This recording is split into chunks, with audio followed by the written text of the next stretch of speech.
When the police arrived, 2 bastards were already dead, and 3 were lying on the ground, moaning and bleeding. My cheating wife was trembling with fear and couldn't utter a word. I said, "Did you really think that I, a battle-hardened Marine, would be scared of these bastards? You were mistaken. But you will still have to answer for your betrayal. I'm not finished yet." I hadn't planned for my week to end with bodies sprawled across my driveway, a trembling wife, and the flashing red and blue lights of law enforcement reflecting off my front porch. Yet, here I was, standing in the chaos I never thought my life would become.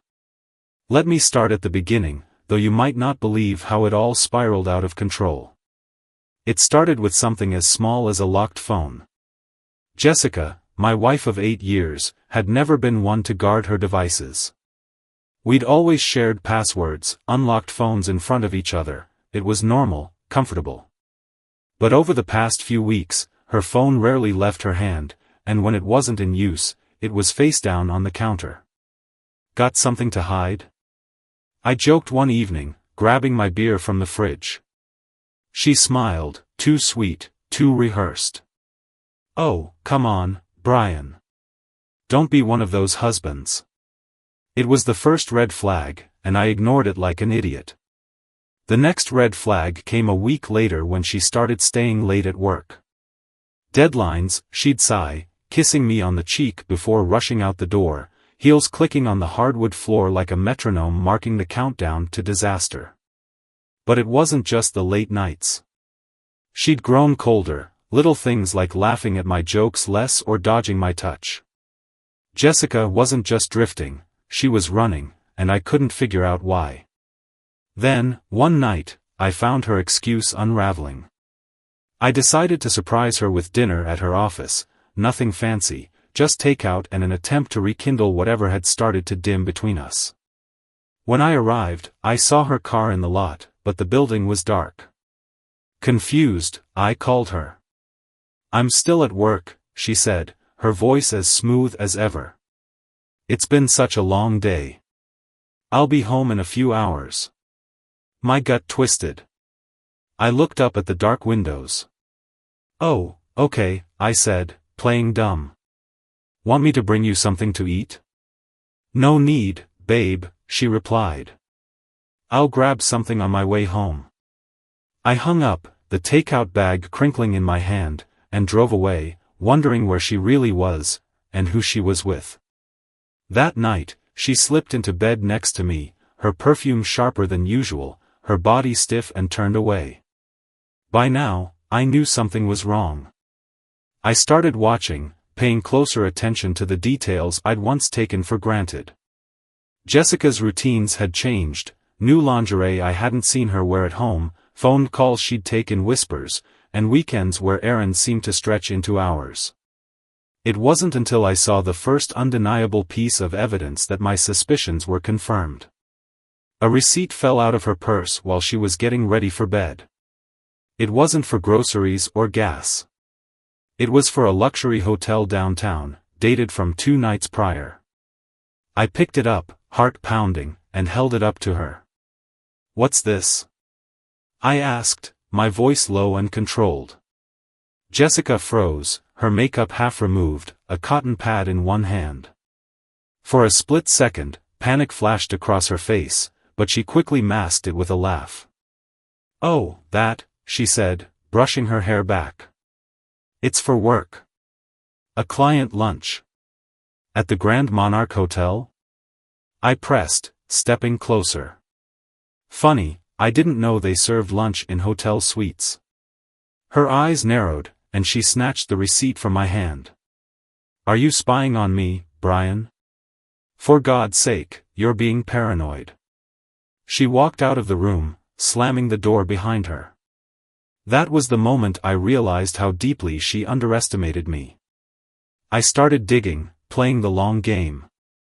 A Marine doesn't rush into battle unprepared, and this wasn't going to be any different. Over the next few weeks, I pieced it together, texts I retrieved from her old laptop, her strange disappearances, and finally, the name of the man she was sneaking around with, Ryan Gage, some smooth-talking coworker of hers. By the time I was ready to confront her, I'd learned everything. Ryan wasn't the only one. There were others, casual flings and flirty messages that spiraled into full-blown infidelity. Jessica wasn't just cheating, she was living a double life. The confrontation happened 3 nights ago. I'll spare you the shouting match, but let's just say it ended with Jessica storming out and threatening divorce, leaving me in a house filled with echoes of a life I no longer recognized. But it wasn't over. It couldn't be, not when she crossed a line I couldn't ignore. Tonight, she brought Ryan and 4 of his goons to my home, thinking they'd scare me into silence, maybe even force me into signing papers on her terms. She underestimated who I was, who I had been before she decided I was just her husband. When they burst through the door, I was ready. The rest of the night was a blur of fists, fury, and years of training kicking in. By the time the cops arrived, 2 of them were already dead, and 3 were writhing on the ground, bleeding. Jessica, who had watched it all unfold from the corner, trembled in shock. Did you really think that I, a battle-hardened Marine, would be scared of these bastards? I growled, stepping over one of the moaning bodies. You were mistaken. But you will still have to answer for your betrayal, I'm not finished yet. The flashing lights of the police cruisers painted the street outside my house in hues of red and blue. Officers shouted commands, guns drawn, as they approached. I raised my hands slowly, my breathing heavy but steady, and nodded toward the bodies on the ground. 2 were as still as stone, and the others writhed, clutching their wounds, groaning in agony. Jessica hadn't moved from the corner of the room. She was pale as a ghost, her hands gripping her phone, but she hadn't dialed a single number. Her trembling gaze locked on me, and for a fleeting moment, I wondered if she regretted anything at all, or if the fear on her face was just for herself. Drop the weapon, one of the officers barked. I glanced down at the bloodied steel baton in my hand. It wasn't the most elegant weapon, but it had gotten the job done. I let it clatter to the floor and raised my hands higher, stepping back from the carnage. It's over, I said, my voice calm despite the chaos. I'm unarmed. The officers moved in, cuffing me without hesitation. One of them muttered something about how I looked too calm for someone standing in a room with 5 injured men and 2 dead. They didn't know the half of it. As they led me outside, Jessica followed, staying a few feet behind as if she were afraid to be near me but too curious to stay away. I turned my head to look at her, a faint smirk pulling at my lips. You brought this on yourself, Jess, I said quietly. Her lips quivered, but she didn't respond. Not yet. The ride to the station was quiet, except for the officer in the passenger seat who occasionally glanced back at me through the grate. He couldn't hide the curiosity in his eyes. You gonna explain what happened back there? He finally asked. Not much to explain, I replied evenly. 5 guys thought they could intimidate me in my own home. 2 of them made a bad choice, and the other 3 are regretting theirs right about now. And the woman? Your wife? I clenched my jaw at the word. Wife. It felt hollow now, like a title she no longer deserved. She set this up, I said after a pause. But I'm guessing she's playing the victim by now. That's what she does. The officer gave a low whistle but didn't press further. He didn't need to. The truth was a storm brewing, and everyone was about to feel its impact. At the station, I gave my statement without hesitation. I told them about the break-in, the threats, and how it all escalated. I didn't sugarcoat my actions, I didn't need to. I was protecting my home, and I wasn't about to apologize for it. Jessica was brought in separately. Through the glass partition of the holding area, I could see her talking to an officer. She looked shaken, her hair disheveled, her voice rising and falling as she spun her version of events. I couldn't hear her, but I knew how she worked. Tears, half-truths, and a performance worthy of an Oscar. I leaned back against the cold bench, closing my eyes as memories of the past few weeks came flooding back. Jessica wasn't always like this. When we first met, she was magnetic, her laughter infectious, her confidence intoxicating. She could light up a room without trying, and for years, I believed that light was for me.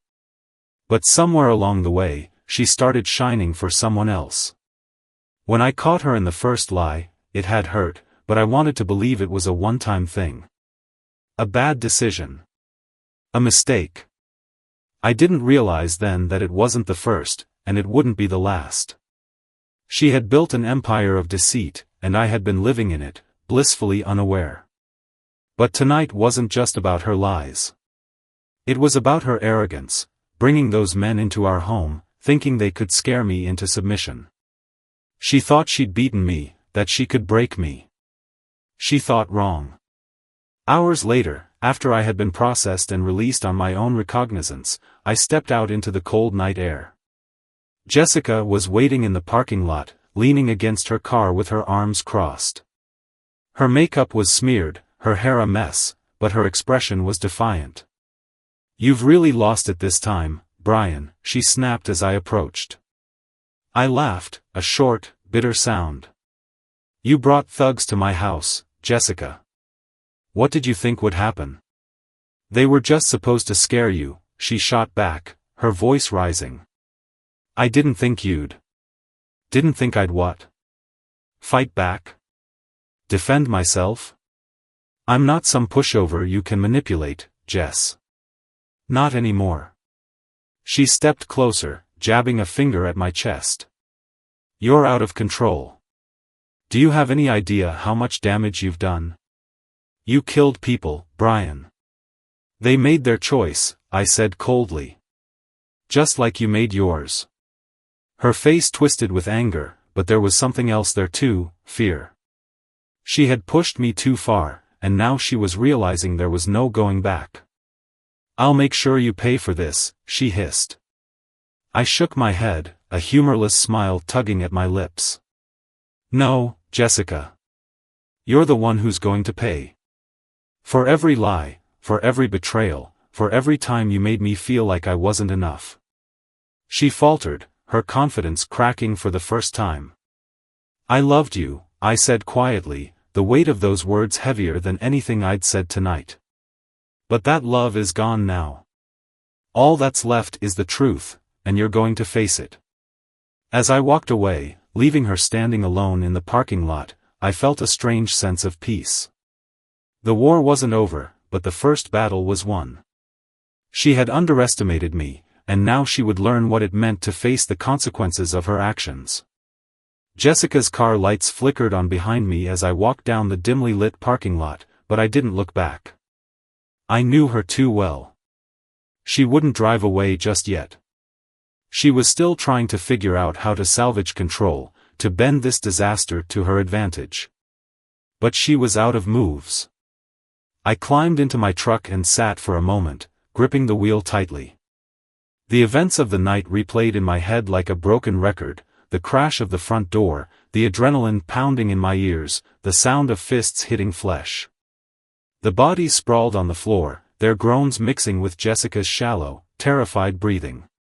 She'd crossed the line, and now she was standing on the wrong side of the wreckage.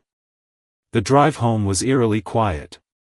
My hands ached from the fight, knuckles raw and swollen. My thoughts churned, but they all led to one conclusion: I was done playing her games. I had given her too many chances, made too many excuses, and let too many lies go unchallenged. That ended tonight. When I pulled into the driveway, the bloodstains were still visible on the pavement. Yellow police tape fluttered in the cold breeze, cordoning off the front of the house. The neighbors were out, peeking through their curtains like vultures circling a fresh kill. I ignored them, stepping over the tape and heading inside. The house was a mess. Furniture overturned, broken glass glinting under the dim hallway light.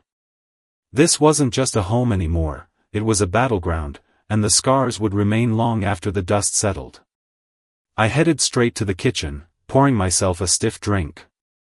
The burn of the whiskey steadied my nerves, but it did little to dull the sting of betrayal that still clawed at my chest. A knock at the door startled me. For a moment, I considered ignoring it, but then I saw Jessica's silhouette through the frosted glass. I sighed and set the glass down, bracing myself as I opened the door. She stood there, arms crossed, her face a mixture of anger and desperation. She looked smaller now, stripped of the confidence she'd always carried so effortlessly. "You're really not going to let me in?" she said, her voice sharp. I stepped aside, gesturing for her to enter. She walked past me, her heels clicking against the hardwood, and stopped in the living room. She stared at the chaos for a moment before turning to face me. "You've made this worse than it had to be," she said, her tone accusatory. I couldn't help but laugh, short, bitter, and filled with disbelief. "Worse than it had to be?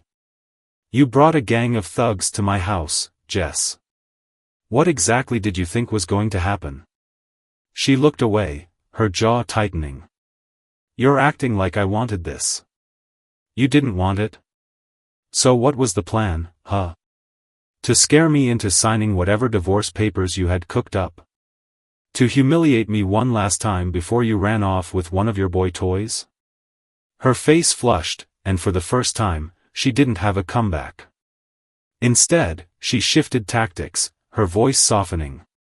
"I didn't know they'd escalate things," she said, her eyes darting to the floor. "I didn't want anyone to get hurt." "Stop lying, Jessica."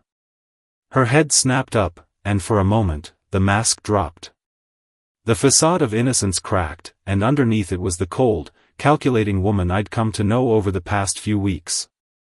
"You don't get to play the victim here," I continued, stepping closer. "You cheated. You lied. You turned our marriage into a joke. And when I didn't roll over and let you walk all over me, you tried to intimidate me into submission." She opened her mouth to respond, but I cut her off. "Save it," I said. "I'm done listening to your excuses." Her eyes narrowed, and the anger returned. "You think you're so righteous, don't you? Like you're some kind of hero for beating up a few guys. But guess what, Brian? This marriage was dead long before tonight. You just didn't want to see it." I felt the words hit me like a punch to the gut, but I didn't flinch. Instead, I nodded slowly. "You're right," I said. "It was dead. Because you killed it. Piece by piece, lie by lie. And I let you. I let you because I thought I owed you that. Because I thought love meant forgiveness, even when it hurt." Her expression faltered, just for a second, before she steeled herself again. "You'll never be able to prove what I did," she said, her voice cold. "All you've got is your word, and after tonight, good luck convincing anyone you're not just some violent, unhinged ex-husband." The audacity of her words sent a fresh wave of anger surging through me, but I forced myself to stay calm. "Don't worry," I said.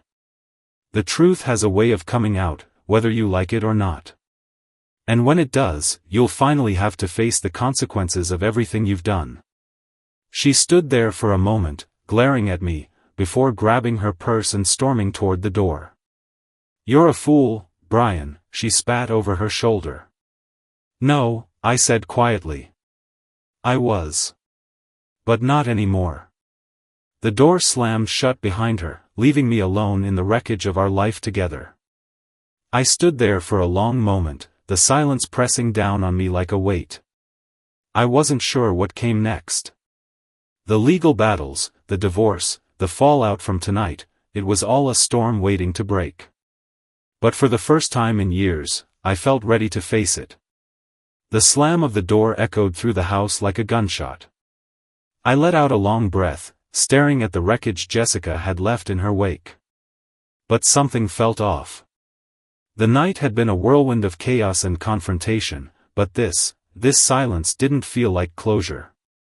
The uneasy feeling gnawed at me as I walked to the kitchen. The whiskey bottle beckoned, but I pushed it aside.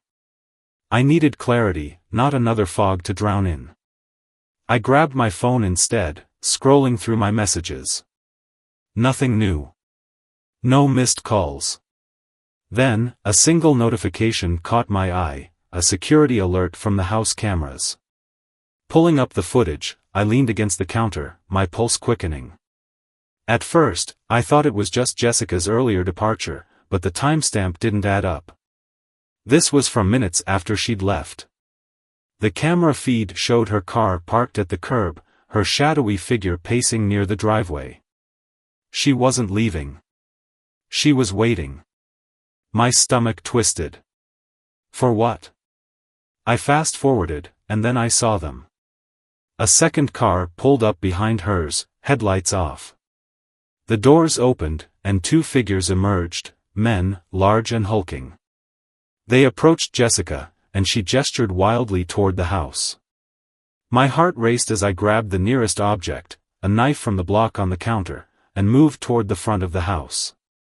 The faint sound of footsteps outside confirmed my worst fears. The audacity of her. After everything tonight, she wasn't done. She was doubling down. I flicked the lights off, shrouding the house in darkness, and crouched near the living room window. The shadows of the men grew larger as they approached. One of them muttered something, his voice low and gravelly. "Break in, grab what we need, and get out." She said he'd be drunk and easy to handle. Jessica's betrayal hit me like a sledgehammer all over again, but there was no time to dwell on it. These weren't just hired thugs. They were here for blood. The first man tried the front door. Locked. He nodded to the second, who pulled out a crowbar and started prying at the frame. "Big mistake," I muttered under my breath. As they focused on the door, I slipped out the side, moving silently through the shadows. Years of Marine training kicked in, and the anger that had been simmering all night now had a focus. The second man was the first to realize something was wrong. He turned just as I moved in, the knife glinting in the faint moonlight. His reaction was slow, and my strike was precise, slashing across his arm, sending the crowbar clattering to the ground. He let out a yell, stumbling back. The first man spun around, his eyes widening as he took in the scene. "What the hell?" he barked, reaching for something in his waistband. I didn't give him a chance. With a swift kick, I knocked him off balance, sending whatever weapon he'd been reaching for skittering across the driveway. The fight was brutal and fast. These weren't amateurs, but they weren't ready for someone like me. My hands moved instinctively, every strike calculated to disable. The first man went down hard, a punch to the throat leaving him gasping for air. The second managed to land a solid hit to my ribs before I caught his wrist and twisted until I heard the snap. "Stay down," I growled, my voice low and dangerous. They didn't need to be told twice. Both men lay on the ground, groaning in pain. Blood pooled under one of them, but I didn't care enough to check how bad it was. I looked up and saw Jessica standing near the street, her face pale as she watched the scene unfold. She'd come closer, probably thinking her plan was unfolding perfectly, but now she was frozen in place. When the flashing lights appeared again, this time from another police cruiser, I didn't move. I raised my hands, bloodied and trembling, and waited. The officers poured out, weapons drawn, shouting commands. I complied without hesitation, dropping the knife and stepping away from the two men on the ground. When one of the officers cuffed me, I saw him glance at the men groaning in pain and then at Jessica. His eyes narrowed. "She's with them," I said simply. "Check the camera footage if you need proof."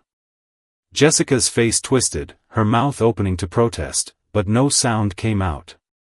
She looked at the officers, then at me, and for the first time all night, I saw real fear in her eyes. An hour later, I sat in the back of a cruiser again, but this time, there was no confusion. The officers had reviewed the footage on my phone. They saw Jessica conspiring with the men outside, pointing toward the house, egging them on. She was sitting in another cruiser now, her hands cuffed, her head down. One of the officers leaned against the door, looking at me with something almost like respect. "You've had one hell of a night, sir." That's one way to put it, I replied, exhaustion seeping into my voice. What's next for you? He asked. I didn't answer right away. Instead, I looked out the window, watching as Jessica was led away. The woman I had once loved was gone, replaced by someone I barely recognized. What was next? Divorce. Therapy. Maybe a long trip to clear my head. But one thing was certain, would never let anyone make me feel this powerless again. As the cruiser pulled away, the weight on my chest began to lift. The war was over. I had won. But the scars would remain, a constant reminder of the woman who tried to destroy me and failed. The cruiser rolled to a stop outside my house as dawn painted the horizon in shades of orange and gold. An officer walked me up to the door, where yellow police tape still fluttered in the early morning breeze. You've got a solid case, he said, handing me back my phone. Jessica's involvement in this, it's undeniable. And those two guys? They're both known offenders. You did us a favor taking them off the streets. I nodded, the words barely registering. My body ached, but the exhaustion wasn't just physical. It was deeper, something clawing at my soul. The officer tipped his hat. Get some rest. And get a lawyer, someone who knows how to navigate these waters. You'll need one. The door clicked shut behind me, and silence swallowed the house. It should have felt like relief, but something lingered. A tension, a nagging sense that this wasn't over. I wandered through the wreckage of my living room. The overturned furniture, the shattered glass, remnants of the chaos Jessica had unleashed. For a moment, I let myself feel it all, the anger, the heartbreak, the hollow ache of betrayal. Then I noticed something out of place.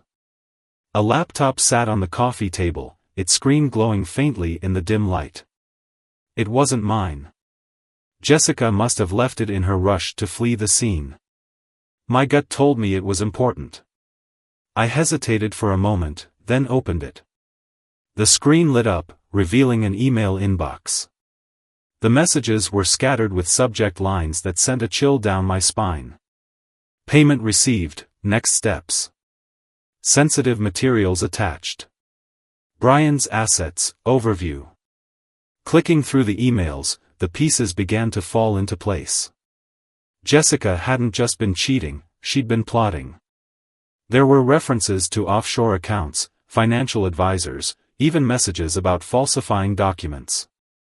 One email, dated 2 days ago, was addressed to someone named Martin. I need this done by Friday. Brian can't find out. If we pull this off, he won't have a leg to stand on in court. The pit in my stomach deepened. This wasn't just infidelity, this was premeditated destruction.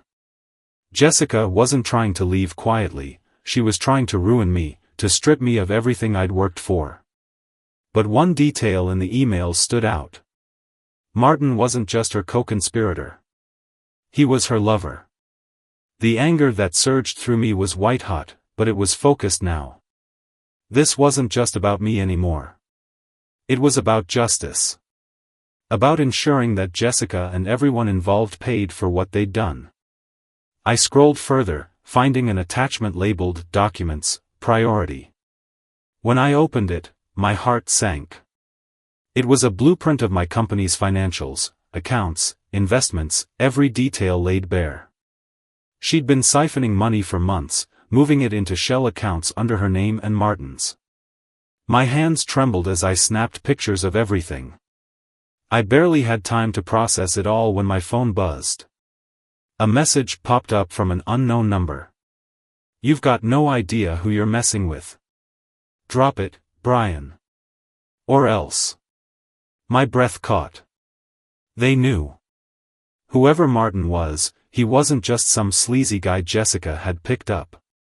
He was dangerous, connected, and clearly aware that I'd stumbled onto their plans. I stared at the message, my mind racing. Should I call the police? No, not yet. I needed more. Something they couldn't dismiss, something that would seal Jessica's fate and protect me from whatever Martin was planning. Grabbing my keys, I headed to the garage. The sun was higher now, casting long shadows across the driveway. My truck started with a growl, and I peeled out onto the road, adrenaline coursing through my veins. I had one place in mind, Martin's office. Jessica's emails mentioned his law firm multiple times. If he was smart, he'd already be trying to cover his tracks, but maybe I could find something before he erased it all. The office building was downtown, a sleek, glass-fronted skyscraper that screamed wealth and power. I parked across the street, watching the entrance. It didn't take long to spot him. Martin stepped out of a black SUV, his tailored suit immaculate, his posture exuding arrogance. He didn't look like someone worried about being caught. I followed him at a distance, slipping into the building as he swiped his keycard and entered the elevator. The receptionist glanced at me, but I flashed a confident smile. "Here for a meeting with Mr. Langston," I said, guessing at his last name from one of Jessica's emails. She nodded, distracted, and motioned toward the elevators. When I reached his floor, the tension in my chest was unbearable. The hallways were eerily quiet, and his office door was ajar. I stepped inside, scanning the room.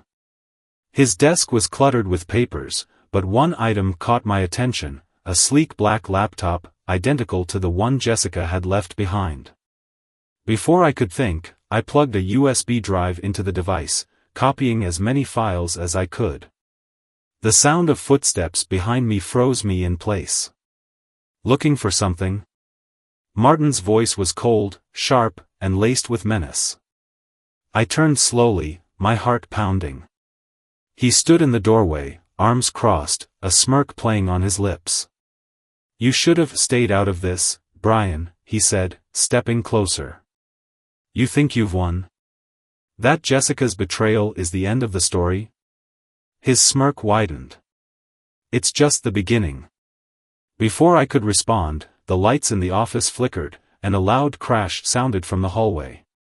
The door slammed shut behind him, and my blood ran cold. The sound of the door slamming reverberated in the room, pulling me back into the present. Martin leaned casually against his desk, his posture exuding control. But his eyes betrayed something more primal, something dangerous. "You have no idea what you've stepped into," he said, his voice low. "Jessica might have been your little problem, but me? I'm your nightmare." I kept my expression neutral, though my pulse hammered in my ears. The USB drive blinked on the desk, still transferring files. I needed more time, but Martin was too sharp to ignore the blinking light for long. "You're stealing files now?" He chuckled, shaking his head. "That's cute, Brian. Really? I don't need your files to know what you're doing," I said, keeping my voice steady. "You and Jessica have been siphoning money from my company. Plotting to gut my life. But you've underestimated me." Martin's smirk faltered, just slightly. He stepped forward, his hands resting on the desk as he leaned in. "You don't get it, do you?" he hissed. "This isn't about you. This is about power. About taking what's weak and replacing it with something better. Jessica saw that in you, a man who was too soft, too distracted by his precious morality to see the world for what it is." I stared at him, feeling the weight of his words settle into my chest. It wasn't just about betrayal anymore. It was about how low Jessica was willing to sink, how far she'd go to destroy me and justify it to herself. The USB stopped blinking. The transfer was complete. My hand brushed against the edge of the desk, grabbing the drive and slipping it into my pocket as casually as I could. Martin didn't seem to notice, his attention fully on his self-righteous monologue. But just as I moved to step back, the door burst open. Two men stormed into the room, their faces cold and expressionless. They were big, built like tanks, and they weren't here to chat. Martin's smirk returned. "Meet my associates," he said, gesturing to the men. "You didn't think I'd handle this alone, did you? They closed in quickly, one blocking the door while the other advanced toward me. My fists clenched instinctively, the Marine training surging through me. The first guy swung hard, a punch aimed at my ribs. I twisted to the side, grabbing his wrist and driving my knee into his stomach. He staggered back, gasping, but the second guy was already on me, slamming me against the wall. The air rushed out of my lungs, but I didn't hesitate. I brought my elbow down on his forearm, forcing him to release me, and spun to deliver a solid kick to his knee. The room erupted into chaos. Martin barked orders, but the fight had taken on a life of its own. The first man lunged again, his movements slower now, and I used his momentum against him, flipping him over my shoulder and slamming him onto the desk. Papers and electronics crashed to the floor.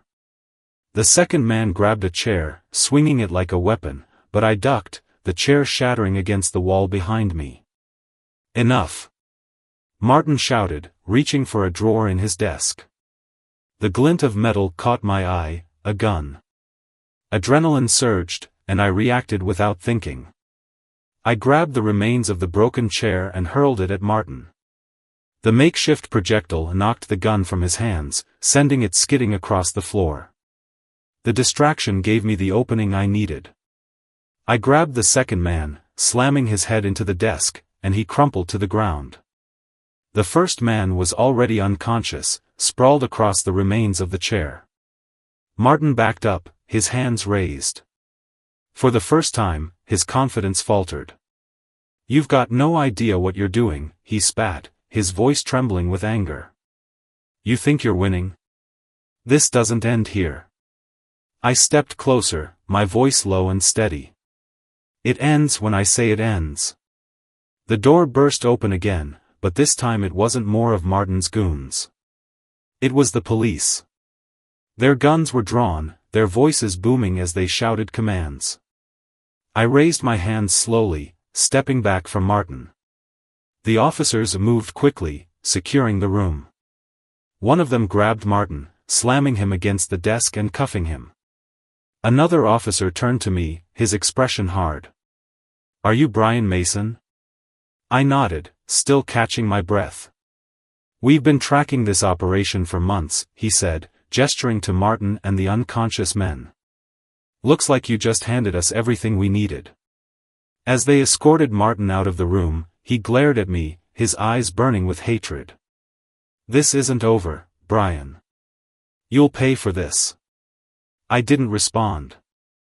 I was too focused on the USB drive in my pocket and the knowledge that I now had the upper hand. Back in the quiet of my truck, I let out a long breath.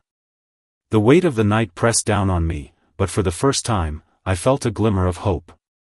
Jessica and Martin had underestimated me. They thought I was weak, that I'd crumble under the weight of their schemes.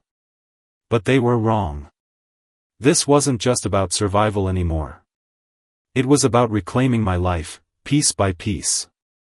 As the sun climbed higher, I started the engine and drove away, leaving the chaos behind. But in my mind, the fight wasn't over. It was just beginning. I drove for what felt like hours, the events of the morning replaying in my mind like a broken record. The adrenaline had subsided, leaving behind a dull ache in my muscles and a searing anger in my chest. Every mile away from Martin's office felt like a step closer to clarity, but I knew better than to think this nightmare was over. The USB drive sat in my pocket like a ticking time bomb. It held answers, sure, but it also raised questions, ones I wasn't sure I wanted to ask. When I finally pulled into my driveway, the house loomed ahead like a specter. The damage from the night before was still there, the shattered glass, the overturned furniture, and the echoes of betrayal lingering in every corner. I stepped inside cautiously, half expecting another ambush. But the silence was absolute. Dropping the USB drive onto the kitchen counter, I stared at it for a long moment. What if it didn't hold enough evidence? What if Martin had been bluffing, leaving me breadcrumbs that led nowhere? I plugged it into my laptop, my fingers hovering over the trackpad as the files loaded. The folder labeled Priority opened to reveal dozens of documents. Spreadsheets, emails, even scanned contracts. My eyes skimmed over the first few files, my stomach twisting as the extent of their betrayal unfolded. Jessica had been planning this for years. Her name was everywhere, on account transfers, on false invoices, even on documents authorizing illegal withdrawals. But as I dug deeper, something else caught my attention. It wasn't just Jessica and Martin. There was a third name. Ethan Walker. The name hit me like a punch to the gut. Ethan was my oldest friend, someone I'd trusted implicitly. We'd grown up together, gone to the same schools, even served in the Marines side by side. He'd been there when I started my company, offering advice and support at every turn. And now his name was on a contract, signed alongside Jessica's, approving the transfer of my assets into offshore accounts. I couldn't believe it. Ethan wasn't just a friend, he was family. He'd been at my wedding, held my firstborn son in his arms. If Jessica's betrayal was a knife in my back, Ethan's was a bullet to the heart. The phone in my pocket buzzed, pulling me from my thoughts. It was a text message, and the sender was Jessica. "We need to talk. Come to the cabin." Alone. The cabin. Of course. The cabin was a remote property we'd bought years ago, nestled in the woods an hour outside the city. It was meant to be a retreat, a place to escape the pressures of life. Now, it felt like a trap. But I didn't hesitate. If Jessica wanted to talk, I'd be there. Not because I believed she'd tell the truth, but because I needed to end this face-to-face. I grabbed my keys and the USB drive, stuffing it into my pocket as I headed back to the truck. The drive to the cabin was uneventful, the winding roads lined with dense forest. By the time I arrived, the sun was beginning to dip below the horizon, casting long shadows across the property. Jessica's car was parked outside, but there was no sign of her. I approached cautiously, every instinct on high alert. The door was unlocked, and I stepped inside to find Jessica sitting at the dining table, a glass of wine in her hand. She looked up, her expression unreadable. "You came." I didn't sit down. "Cut the crap, Jessica. Why am I here?" She sighed, setting the glass down and leaning back in her chair. "I know you've been digging. You've probably got the whole story by now. But there's more to this than you think." I crossed my arms, glaring at her. "You're going to try and justify this? You and Martin stealing from me? Ethan, too? What's the angle, Jessica? Enlighten me." Her face twisted into a bitter smile. "Ethan. Of course, you found out about him. You always were too curious for your own good." I stepped closer, my patience wearing thin. "Start talking." Jessica's tone shifted, her voice dropping to a near whisper. "Ethan came to me first. He said you were hiding money, using the company as a front. I didn't believe him at first, but he showed me documents, proof that you were siphoning funds into your own private accounts." My jaw tightened. "That's a lie, and you know it." "Is it?" she shot back, her eyes narrowing. "How do I know what's real anymore? You've always been so secretive, so controlling. Ethan said you'd never let me leave cleanly, so I decided to take what I deserved." The anger bubbled up, threatening to boil over. "What you deserved? You destroyed our marriage, sold me out, and you're playing the victim?" Jessica didn't respond, her gaze dropping to the table. The silence was shattered by the sound of footsteps outside.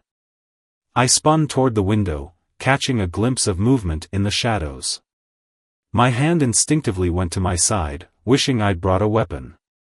The door burst open, and Ethan stepped inside, his face as cold and calculating as I'd ever seen it. "Brian," he said, his tone calm. "You should have stayed out of this." My heart raced, the betrayal hitting me all over again. "Ethan. You're working with her?" He shrugged. Working with her? No, Brian. I'm running the show.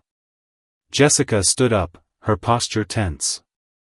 Ethan, this wasn't the plan. Plans change, he snapped, cutting her off. Brian knows too much now. We can't let him walk out of here. My fists clenched, my body tense and ready. You think you're going to stop me? Ethan reached into his jacket, pulling out a gun. Jessica gasped, stepping back. Ethan, what are you doing? What I should have done a long time ago, he said, leveling the weapon at me.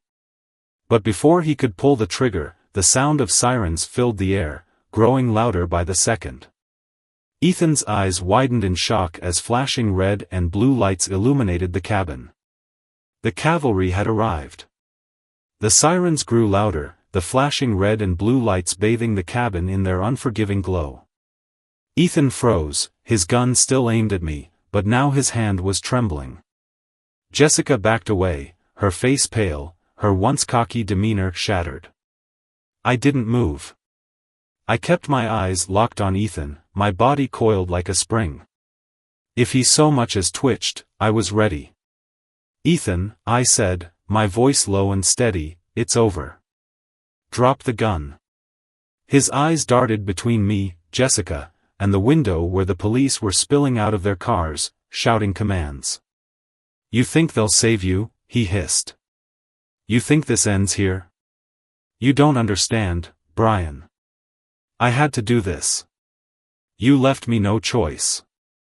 The door slammed open, and the officers flooded the cabin, their weapons drawn. Drop the weapon, one of them barked, his voice cutting through the chaos like a blade.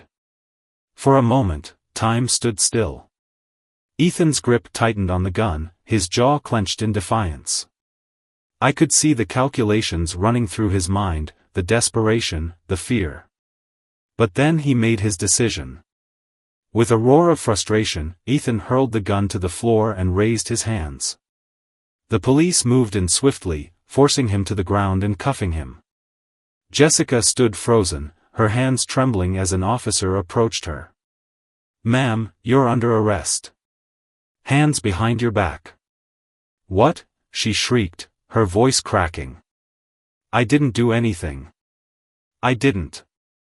You've done plenty, I said coldly, finally breaking my silence. And now you'll answer for all of it.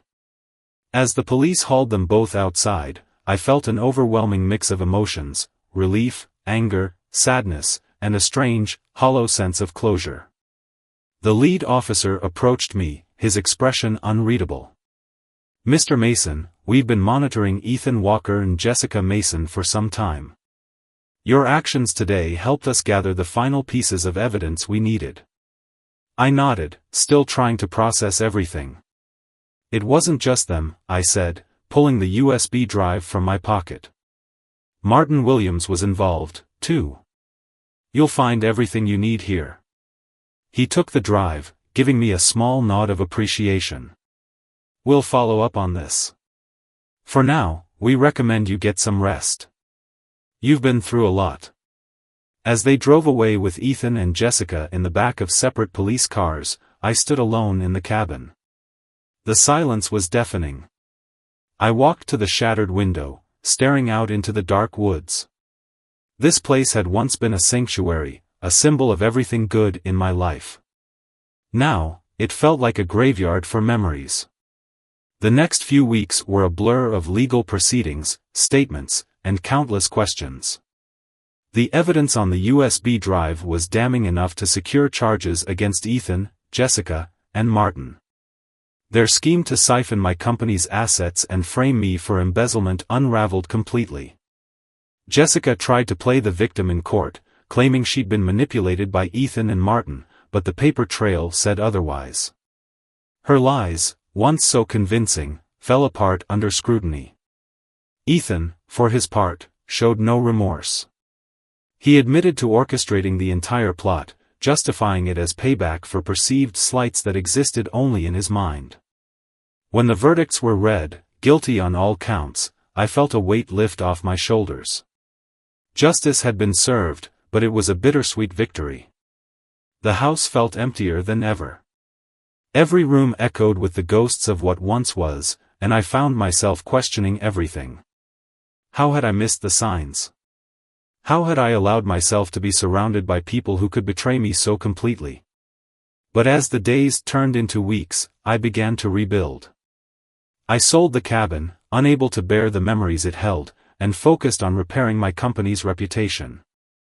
My employees rallied behind me, their loyalty a testament to the years I'd spent building something real, something honest. I also sought solace in therapy, unraveling the knots of anger and grief that Jessica and Ethan had left behind. It wasn't easy, but it was necessary. One evening, as I sat on the porch of my new home, watching the sun dip below the horizon, I felt a sense of peace for the first time in months. I'd learned something invaluable through all of this: betrayal doesn't define you. It hurts, it cuts deep, but it doesn't have to break you. I took a sip of my coffee, the warmth grounding me in the moment. If there was one piece of advice I could offer to anyone facing the kind of darkness I'd endured, it was this: trust yourself. Even when the world falls apart, even when the people you love the most turn their backs on you, you have the strength to stand. You just have to find it. As the stars began to appear, I allowed myself a small smile. Jessica, Ethan, and Martin were gone, their toxicity purged from my life. And while the scars they'd left would never fully fade, they were a reminder of the battles I'd fought, and won. I was still standing. And that, I realized, was enough.